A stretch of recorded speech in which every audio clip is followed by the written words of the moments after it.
Welcome to Store Talk.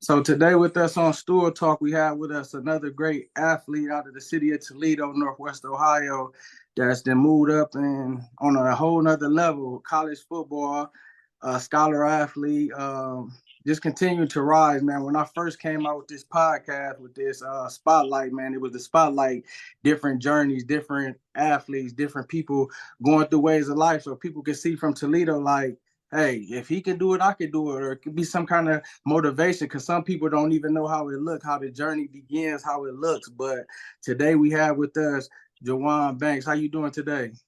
I'm doing pretty good. Yeah, man. Been following you, man, since high school, man. Your name been in the papers on big boards. You know, you doing it at a high level, man. How's it been thus far? It's been pretty good. Just work day by day, take it day by day, don't overstep. Yeah. Don't look too far ahead. Just focus on the task at hand.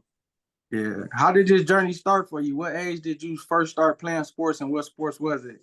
I think I want to say like about I don't even know whatever the first age you can start playing like contact. Like I ain't play no flag, nothing. I got straight to the contact with I was at Gunkel, Gunkel Park Legends. That's what we call ourselves. We was too good throughout the years. Yeah. Played for the Tigers, then we eventually became the Buckeyes. I think that was my sixth or seventh grade year. But I played there throughout my whole childhood. I really wasn't I I I never would have thought I would play football at the college level. Why is that? With high school, I went through a lot of different things, a lot of different injuries, a lot of stuff that set me back, had me a little like down on myself, like not really, I wasn't really, I would say I wasn't really, I didn't have the faith in myself to, get out here and play at this level. But now looking back on it, it's like, man, like you never know what one choice could get you or where it can take you type of thing. Like just every day I just think to myself like, man, like I would have never thought I would be playing college football or even being in college because I mean college is tough. Like everybody ain't built to be a college athlete. Yeah, big facts. Your last name Banks. When around the city of Toledo, a lot of people know, even around the world, people know about the Banks family. Did you feel like being a Banks, you had to play at a certain level, or you had to really go hard because of your name, and did that motivate you? 100%. 100%. I got a lot of family members that tell me like to this day, like, man, what I would do to be able to still play or what I would do to do what you doing or, like it's just a lot of motivation. Like they keep me motivated, to be honest. Like my dad's side of the family, even my mom's side of the family, I got a lot of support, a lot of people in my corner that actually motivates me and builds me up and keeps me going day by day. Yeah, so that family means a lot to you in your process, in your journey. Yeah. When did you see yourself taking off? When did you see you being at the top of your game? And you like, man, I can do this, man. I'm doing it, and I can play at the next level. High school, I doubted myself a lot. I would say I really didn't. I mean, I gained a lot of confidence throughout my senior year. My teammates was all in my corner, behind me, and telling me, "Go ahead, like Tayshawn. I see you did the interview with him. That's one of my closest friends. One of my best friends. Him and Jay. Yeah, shout out Tayshawn and Jalen Riven. Them the guys that really motivated me and told me like, hey, bro, you can do it, bro. You can, even though it's not Division 1, even though it's not what everybody expected to be, it's still an opportunity. And it's what you do with the opportunity that matters. You know what I'm saying? And big shout out to those guys because honestly, if it wasn't for them, for real, I probably wouldn't be here. Yeah, shout out Jalen Riven. He owed me an interview. He knows, so when he see this, he gonna know what it is. But it's so funny that you say that because I can see it in your demeanor, your posture, and even how you carry yourself with those guys. Because those guys are special. And like even when I was talking to Jet about him pouring into the players and being able to have players be motivated because he's dealing with some of the stuff that you might have been dealing with, so he can say, "Look, this is how you handle this. Being down on yourself. This is how you handle this. Have faith." Because faith is a substance of thing, hope for the evidence of it not being seen. So having faith in your ability and just building day by day by day. What does faith mean to you? Faith is just, uh, I look at it as a confidence thing. Like I got faith in myself. Other people got faith in me, so that means they confident in my abilities. They confident in what I can do. So I'm a very religious person. I pray every day. Prayer is a part of my daily routine. Scripture is a part of my daily routine. Without God, nothing's possible. You know what I'm saying? And I thank God every day for the opportunity that He gives me. Just waking up on a day-to-day basis is a blessing, and people take little stuff like that for granted. Right. Especially with Toledo, like it's so much like Toledo. It's so much going on. Like that was another part of me getting out of there. Like Yeah. it's so much stuff going on, and like you could just be around the wrong person, like the wrong crowd, and like anything can happen at any given moment. It's a lot of hate and it's a lot of this and that going on, and like I'm just happy that I took the opportunity and came down here to Cincinnati. I love it down here. It's a different atmosphere. I'll probably end up staying down here after I finish school for a little bit once I get me a little job and stuff like that. So Yeah. What made you choose Mount St. Joseph? the coaches was really first I was firstly committed to Olivet in Michigan down there, and then Mount St. Joseph coach was hitting me up. He's like, "Hey man, like I 100% can change your mind. Like I can get you on this visit, yada yada yada." So I'm like, all right, high school athlete. I'm like, all right, man, let's just see what it's about. And then I came down here. I was doing a little like my recruitment. I was doing it with one of my friends, and we was going school to school, and we kind of made the decision together. Once we came here, the coach was it was a very good atmosphere. They was building, we was building. At the time, like my freshman year, we went 6-4. Last year we went 10-1. We won the conference, got a ring. You got the jury to come back home. That's what it's about. Let me grab it for you real quick. Hey, yes, sir. Grab it for you right quick. Got the ring, and we still moving. We going to get another one this year. Wow, that's nice. Yeah, we going to get another one this year. Yeah. A lot of people can't say that they got them rings. A lot of people thrive to get that, and you got it. Yeah. What made you change your number from 7 to 28? Really here, they really just changed it. I'm behind a lot of guys that are, they got COVID seasons and stuff like that. So like I'm really just still getting my name out there. Like I didn't prove. I feel like I didn't put in enough work. I got enough money in the bank now at this point. But it's just about waiting my time because technically I'm really a freshman on the field now. I'm a junior in the classroom, but my freshman year I got a red shirt year, and then last year I got a medical red shirt because I sprained my ACL and I tore my patella tendon in my knee. So this year really is just like a get back in my groove type of year, and I've been doing good. I've been showing myself. I got scout team player of the week last week. I've been grinding, putting the work in day by day. Coaches see it. They texting me. They letting me know that they see the work that I'm putting in on a day-to-day basis. So it's just about the little things like that. Many times I could have gave up. I feel like I should have gave up. Just being honest, I feel like I shouldn't still be here. But like day by day, I'm reminded that like it's a purpose. God's plan is God's plan. Day by day, and everything happens for a reason. So I'm just living the dream, living day by day, trusting in God because I know he don't make no mistakes. So if it's meant to be, it's gonna be. Yeah, his will is always definitely. Who idea was there? Is that just something you and a bunch of believers on your team do? I see y'all get in the end zone and y'all pray. Is that before the game or after the game? I see multiple pictures. Yeah, that's right before. We do that right before, like after we get done warming up, everybody go in the locker room, and then me and a few of our other DBs, we go over. My freshman year, we used to do it like the whole DB room, but then we ended up getting a new coach. So, but we still keeping up the same tradition. Just a few of us, There's a few of us that's really religious people, like we praying on a daily basis. Me, Jay Riv, and Tay, we got us a little Bible study going, like little stuff like that. Yeah.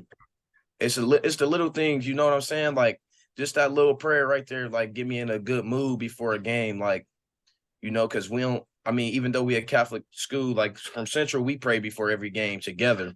But like Yeah. here, we really don't. They really don't enforce prayer on people. But that's our idea. Like that's what we wanted to do. That's what we that's what we wanted to do. So we just make it a thing. We go out there, we pray, and we every game. It's an every game thing. Now you said earlier like you used to get down on yourself. You didn't really have faith, but now we see the faith. Now we see the motivation, you encouraging yourself.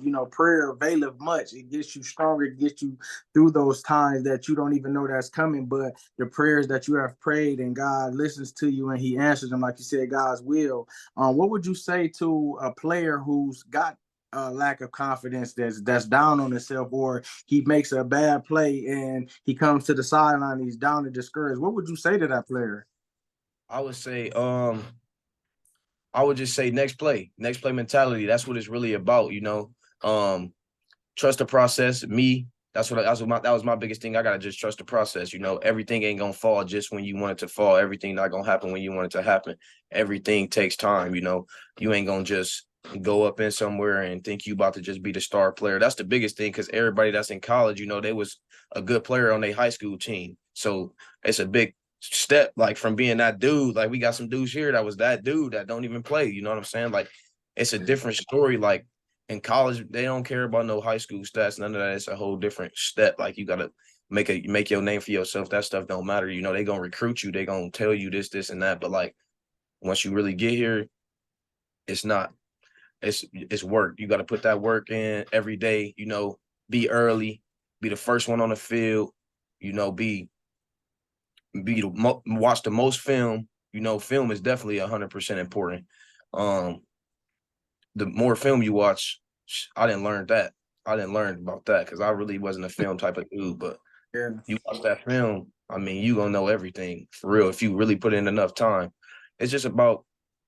It's really just about just being patient and just trusting the process. Like I said, like you just can't expect everything to happen when you want it to happen. And that's my biggest thing too. I had to realize that myself. I'm still working on it. So. Yeah. So how do you balance schoolwork, practice, film, and still being a college athlete? Because you still a young guy, you still got experience college life and different things that go. And how do you balance that? And how do you stay away from the people who live in worldly, being that you're trying to stay close to God and do what's right, and do your thing while you down there? Because it's like you down there for a reason, and you trying to make sure that you stick to that plan. How do you balance all that? So for my freshman year, just figuring that out, we were required to do study table hours, 4 hours. If you play sports, you got to do 4 hours a week. But when you get your GPA, when you get your next GPA, you don't have to do them anymore. Me, I don't have to do them, but I still go Okay. because it's a good space. The library is quiet. You go in there, you get a lot more done than you think than you would in your room. Cause like I didn't learn. I can sit here on my computer. I get on my phone, or like try to get on the game. Like I can't focus just sitting in my room. You got to get into a different place to do homework and stuff like that. And then like you just got to find time. Like your schedules be pretty booked up. Like me, I got a really booked up schedule, but I get my homework done. I get it done when it's due. Like I get it done. Say I get an assignment today, I'm gonna go do that assignment right after class. If I got some time to do it right after class, or I'm gonna do it the day that it's assigned. So that way I don't have to worry about it later in the future. And then I make sure I have if not all, my homework done on Thursdays. So that way Friday can just be, we got 6:30 a.m. walkthroughs and then class and then just chill for the day, game next day. So like it's just about time management. You gotta figure out what's the best time for yourself and stay on top of it, because once you get behind, it's hard to catch up. Yeah. Last couple questions, we get you up out of here. What would you say to some youth that's in Toledo that's straddling, trying to live that life, trying to be street, knowing they not like that, or maybe they don't know which direction to go? What would you say to them? Man, I would just say, think about. My thing is, I tell a lot of people, like, just think about where one decision can get you. Just being in the wrong place at the wrong time with the wrong folks. You never know what can happen. Like I said, sports is like, so like I feel like if I didn't get into sports, even with my family, like even if I wasn't to get into sports, I feel like I wouldn't be the same person I am today. Because it takes a lot of your time. So like it's like you ain't got time to be no gangster. You ain't got no time to be street. You ain't got no time to be hard or, put on this show that you not really, you know what I'm saying? Like I would say just think about the athlete side and the street side.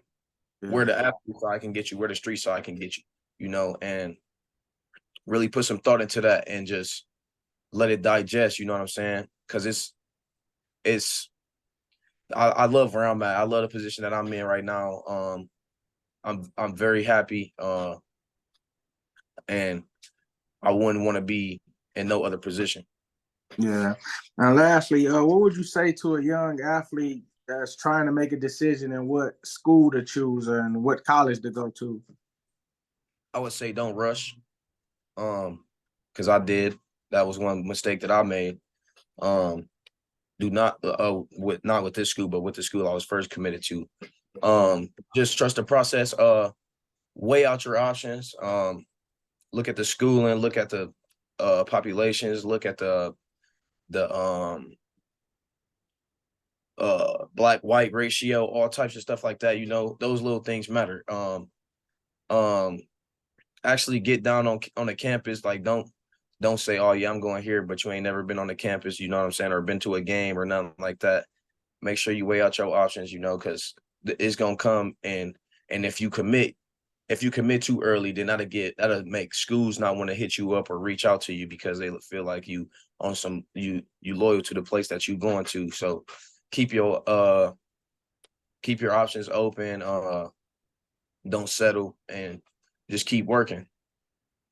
Yeah, man, and that's what it is, man. You walking in your purpose on purpose, and that's what we here to do, to show the spotlight here on Stool Talk, man.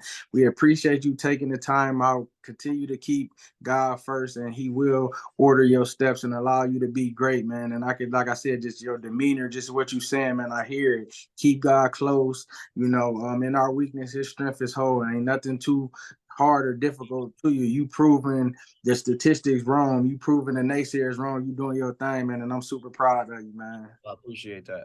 Yeah, so it's been great. We'll talk to you, man. We're gonna be shouting you out. We're gonna be sharing your schedule, and keep us intact with what you're doing and what you got going on, man, and greatness inside of you, man. So continue to be great.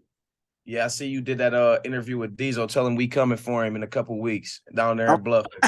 Oh, that's gonna be a good one for sure. Oh yeah. For sure. Yeah, man. It's been great though. We'll talk to you. All right, see you later. Appreciate you. Yeah.